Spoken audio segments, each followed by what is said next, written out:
I'm your customer success manager. These are my details. I will share this slides with you. And today our call will be actually this is the structure of our call today. So we'll just do the introductions round, and I'm going to give you the campaigns inspiration session. It will take around 20 minutes, and then I would like to hear maybe a bit more, and I would like to hear more about what have you been doing with Usabilla campaigns, any kind of challenges that you are currently facing, and in the end we will have the questions. Because my slides are quite long, we very much appreciate if you can write down your questions, and then we can do a Q&A right after the campaigns inspiration session. Okay, let's start. The session today will be an introduction to customer centricity. I would say your supporter centricity, how you can get your digital touch points in a friendly way, so you can have donations, you can have the support that you need for your petitions, and then we'll discuss a bit about passive feedback and active feedback, how we can set up a process when it comes to feedback with Usabilla, and and further questions as well by the end, as we said. So I would like to give you these two numbers. Basically, these two numbers represent a very interesting gap in knowledge on what businesses think. 80% of businesses think that they provide excellent services, whereas only 8% of of their customers, of their audience, believe so. You'll see that there's a huge gap, and this is where Usabilla comes in, and it can bridge that gap by asking the right questions to your target audience. In general, when it comes to Usabilla, the Usabilla is part of your digital ecosystem. Um, what you can do, it's combined excellently with your analytics, for instance, that they can show you what is happening on every spot of your website, and and then you can start building your assumptions based on these numbers. Then with Usabilla comes in to give you the why of these assumptions, actually validating these assumptions, and basically you get the why behind the what that you get of analytics. An example of this would be, let's say that you saw a high bounce rate in one of the pages of your website. Why not start thinking of asking some questions, understanding if there's about the content, or if it is about the technical error, or anything else that you may assume. Today, and also during our collaboration, you will hear us talking a lot about passive and active feedback.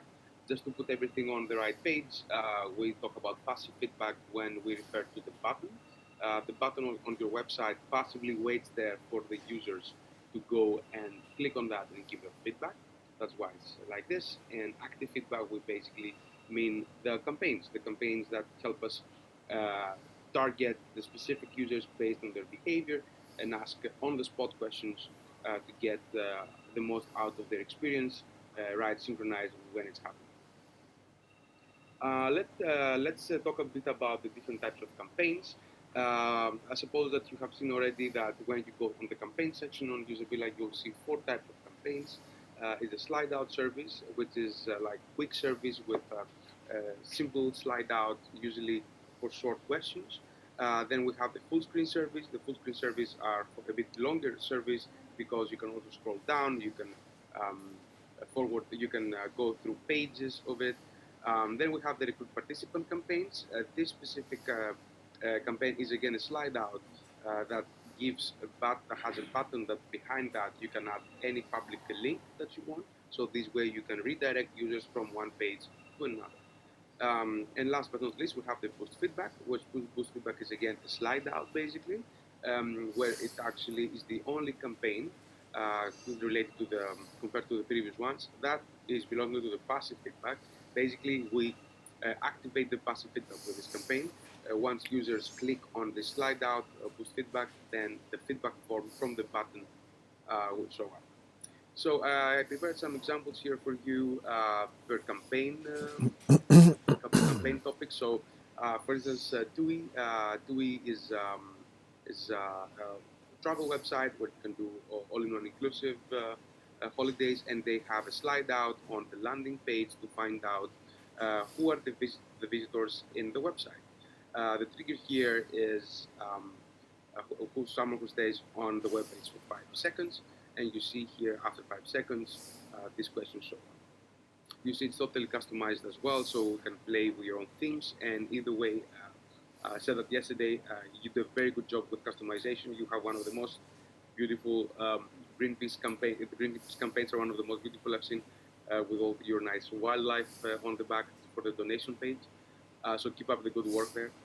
And now I'm going to talk about the full screen service. As I said, the full screen service are mostly for longer questions, for a longer questionnaire. So whenever you want to ask a bit more than, I would say, 2 questions, please do a full screen survey, because it's more user friendly and basically manages expectations on how many questions it will come.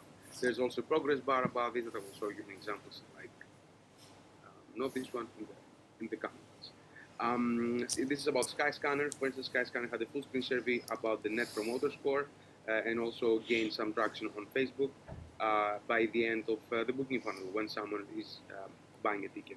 So once someone buys a ticket, then you get this pop-up, and basically once you score more than 8, actually 9 or 10, and you are a promoter based on the NPS score, then you end up to this page where you can see that you can get redirections for Facebook or even sign up for the newsletter. How you can do all of this? It's a great paragraph element. If you go to the campaigns and set up your form, you put the paragraph there.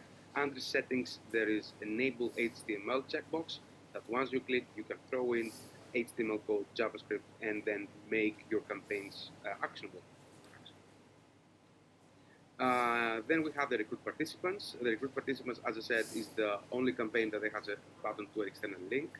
Usually it's a slide out.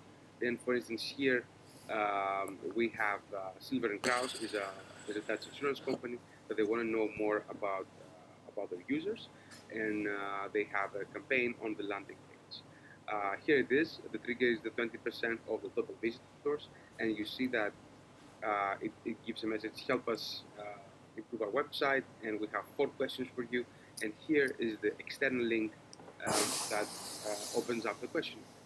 The nice thing here is that once you click that link, then basically you get on a full screen survey of Usabilla. How this happens is full screen surveys give you as well a public link, which means that you can also send it via email if you want to have a questionnaire there. Imagine that, for instance, there are use cases that you can even turn this link to QR code, and then you can catch, for instance, offline feedback through Usabilla by scanning with your phone on the QR code and have this full screen survey coming up. I will show you one more example with WWF as well on how they use this type of survey. And you see here as well the progress bar that I said before. So if you have more questions, you go through this survey, and then also you manage very well the expectations on the users on how much they still have to complete. Last but not least, the push feedback campaign is on the government's website here in the Netherlands, and basically they want to obtain more feedback through the passive button. This is the main idea when it comes to the push feedback campaign. And the location is for the tips and advice pages. The trigger here is 30 seconds of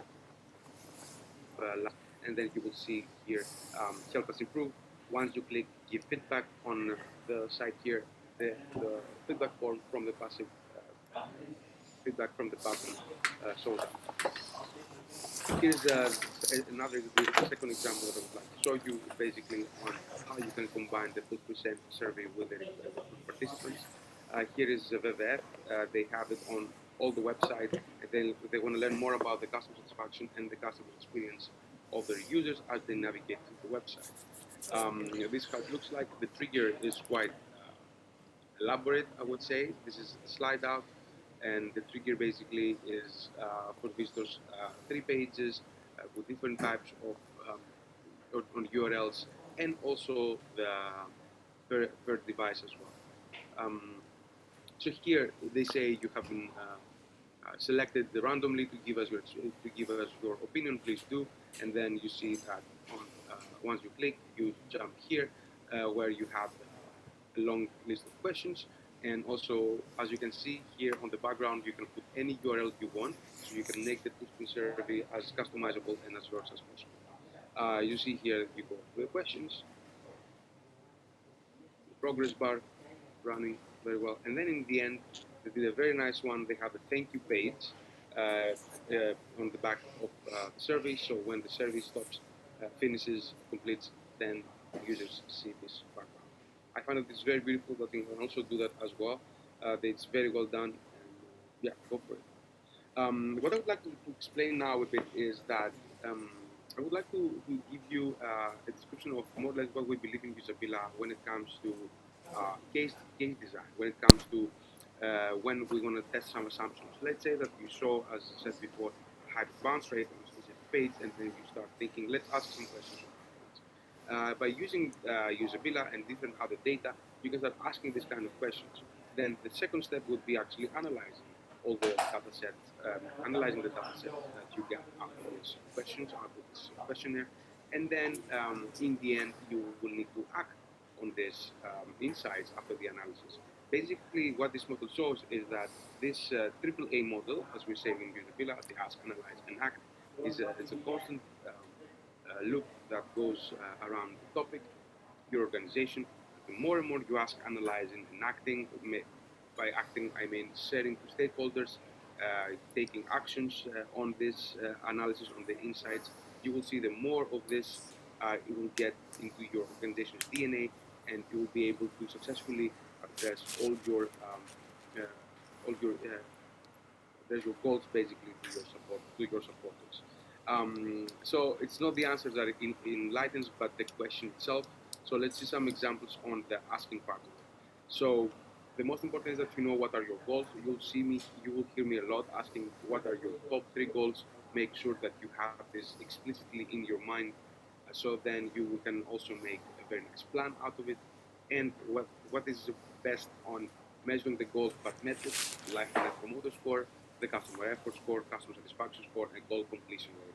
These are the 4 main qualitative KPIs that you can measure with Usabilla. It will give you a lot of insights on what your supporters think about the website, and you can basically measure and see the progress of all the improvements that you will be doing on the website based on the insights that you get from your supporters. And how you can apply this all these KPIs to start measuring. Basically, this is our customer experience hierarchy. What happens with that is that you can see the loyalty of your supporters, of your audience, basically is increasing based on this pyramid with the different attributes in there. Let's go one by one. You see here in the beginning we have the meets needs.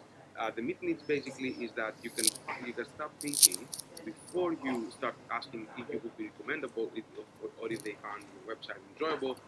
Um, the most important is that they should find what they need, basically, that they can complete their goal. This is the goal completion rate KPI, and it's very good to start asking when you have doubts about the content of your website. If you're not sure when to start launching a specific feature on your website, why don't asking a goal completion rate to understand how whether your new feature actually help your supporters to fulfill some needs there. Also, you can do with customer identification. It's not a specific KPI, but it goes very well on this stage, let's say. So why not asking about your users, who are they, and start profiling them. Let's see an example here with the get. It's a slide out survey to identify users visiting the website, and the trigger is actually all the users who arrive on the landing page. So this is a trigger after 2 minutes. So you'll see here, uh, um, are you a medical professional? And then yes or no, and depending if it is a no, what is the reason of your visit? Also, let me know if you know how to do this. These are called visibility and jump rules. Visibility rules are basically, as you see here, when we click yes, nothing happened. When you click no, you have an extra text. D-Ryzen is also another travel agency that they want to identify the reason for visiting the website, and the location is again the landing page, and the trigger is to all the first-time visitors.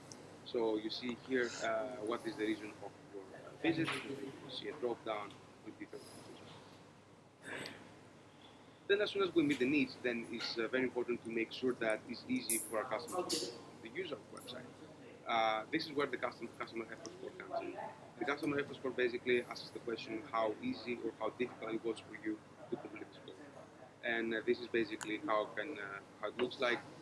Why I have this also page here is not only to see the question, but basically to share some insights from customers here that they gave us the insight that once you ask some questions on a more negative tone, you basically get more responses. You because you show some empathy on their struggles apparently. So usually, if you so it's a suggestion here that if you want to ask something to spot some more issues, maybe asking a more negative questions can help. Egon is an insurance company here in the Netherlands, and they have a slide out about the customer effort score. So let's see how it looks like. The manual trigger is after account activation. This is basically a JavaScript trigger. We discussed about that yesterday as well. One of the last triggering options on the list that you have on the solution is basically that you can use JavaScript scripted snippet, and in there basically you can set up your manual trigger. Here is the account activation for you to be donation complete, or again also account activation for you as well if you have account environment, and you can start asking questions like how easy or how difficult it was for you to find to activate your account. As you can see, when it comes to the KPIs as well, all of these questions are asked on specific touch points. Make sure that if you start measuring KPIs, that it has to be on the specific points of your user's journey in the website. Don't ask questions how likely are you to promote that based on the website if they have for first-time visitors, because they won't have the experience to answer this question properly, and then you will get skewed results. We can, I would discuss it with Magali yesterday. We can actually, I'm more than happy to give one more session about KPIs, maybe with Magali and Julia. However, we can see how we can do it. Last but not least, almost last, we have the customer satisfaction score. This is where we are ready as soon as we have met the needs and of our users, and it's easy for them to be used, how enjoyable this is, basically. So you can start asking customer satisfaction questions to understand how satisfied your users are based on easiness and meeting their needs. So for example, this is how Tommy Hilfiger is asking on the new website the customer satisfaction after the redesign of the website, and the trigger is after visiting a couple of months of pages. And here it looks like, so you can see how would you rate your experience, design, navigation, functionality, visuals. You can ask all of these questions as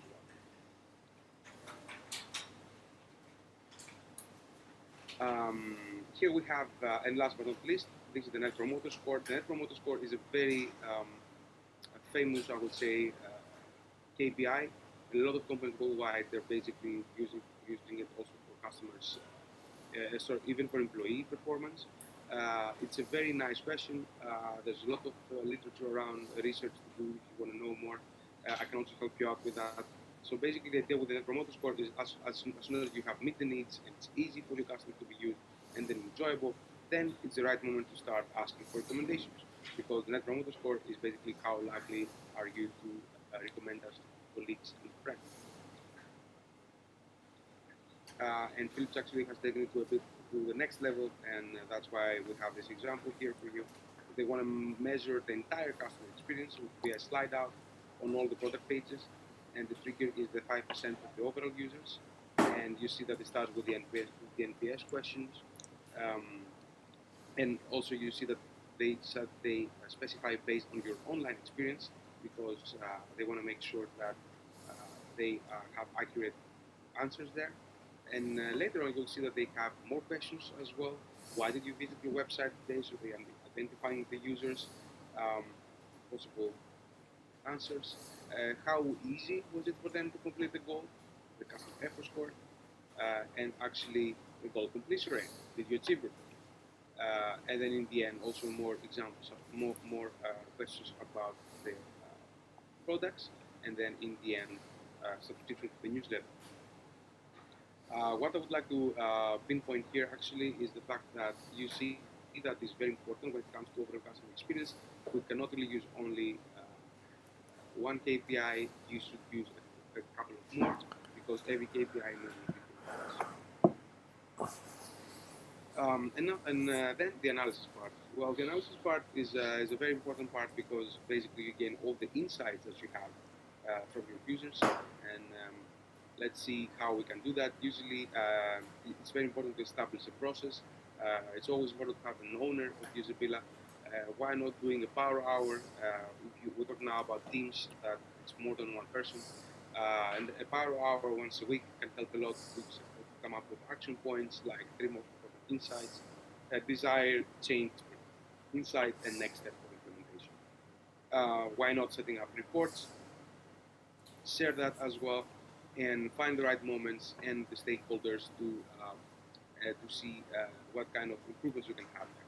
And in the end, this will give you the focus basically on your next steps.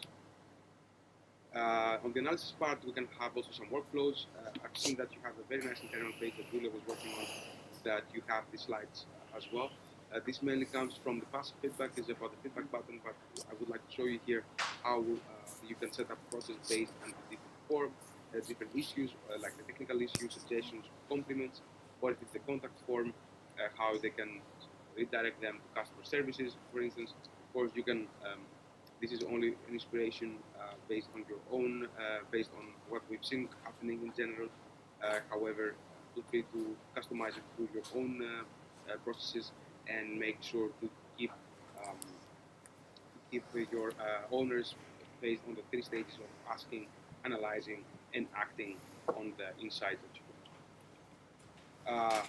Again, when it comes to the process, Usabilla is not a standalone application.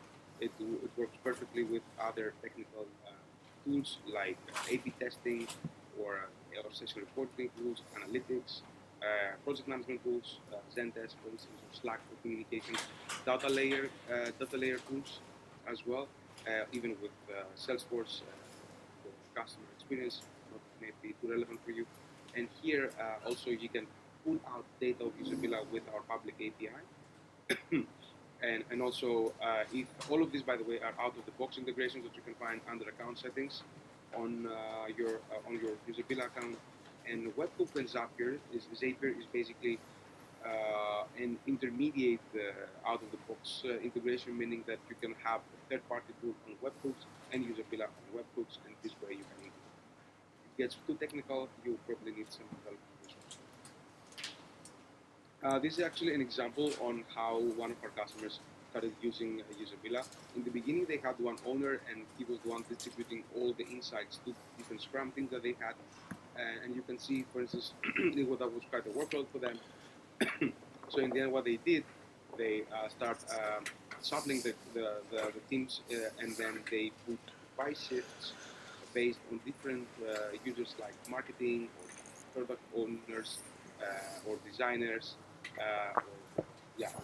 or analytic or analysts, or analysts shifts, so they can they share the workload in between these different roles, and in the end they manage to tackle their insights based on these roles.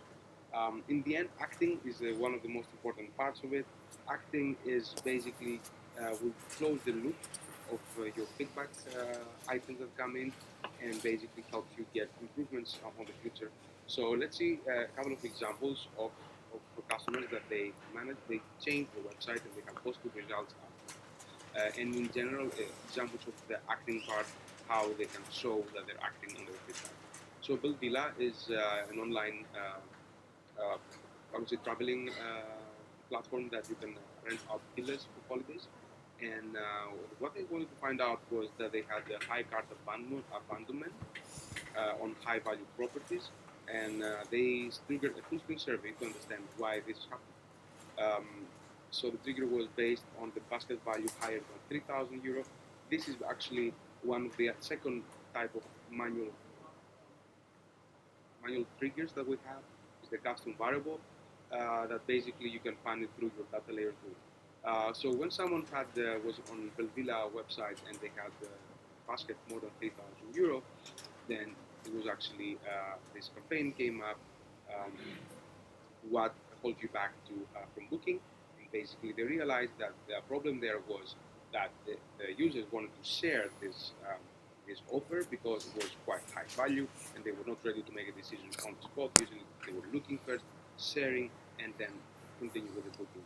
So basically, what you see there, they added a new feature on how they share this kind of functionality by sharing on Facebook, by email, or even the link.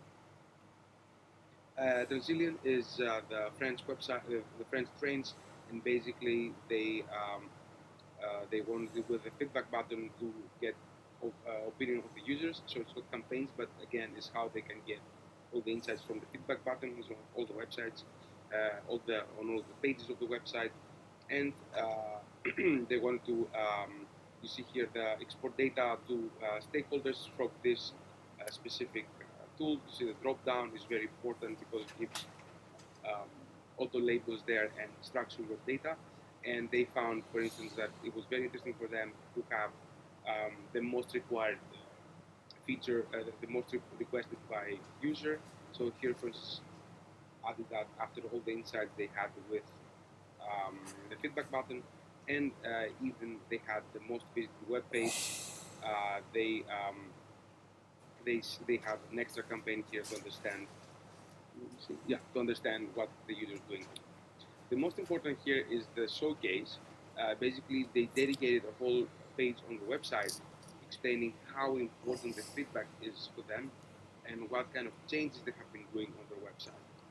Here, what they wanted to achieve was basically that we are listening to you, give us your feedback, and this is also the changes that we have done on the website based on our customers. This way, they saw that there's a customer-centric organization, and actually they encourage the customers to leave more and more feedback. And this is another very, very nice example from the Amsterdam municipality. Basically, they wanted to figure out which users, which people are coming on the English part of the website, and they had a footprint survey for that. And in the end, the goal was to redesign the English section of the website. So when someone landed on the English section, they had this footprint survey with a trigger basically on English. Again, a custom trigger there with JavaScript.